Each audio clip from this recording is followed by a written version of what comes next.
Prinsep ঘাট, যেটা কলকাতার অন্যতম প্রাচীন বিনোদন স্পট। সেই সময় হুগলির তীরে এই ঘাটে ইংরেজরা তাদের বড় বড় পালতোলা জাহাজ নিয়ে আসতো আর বাণিজ্য করে ফিরে যেত ইংল্যান্ডে।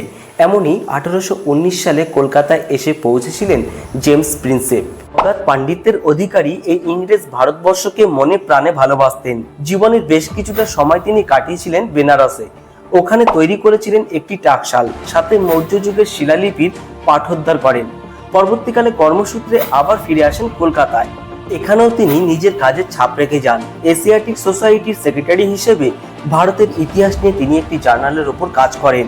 ডিজাইন করেন গঙ্গার কয়েকটি ক্যানেল। তার এই অসামান্য অবদানের জন্য 1939 সালে প্রিন্সেপিয়ার কাছে নামকরণ হয় তারই নাম অনুসারে। 1840 সালে লিভারের সমস্যার জন্য তিনি ইংল্যান্ডে পরলোক গমন করেন। তাই এই মহান ব্যক্তির স্মৃতির উদ্দেশ্যে নির্মাণ করা হয়েছিল আজকের এই প্রিন্সেপ ঘাট।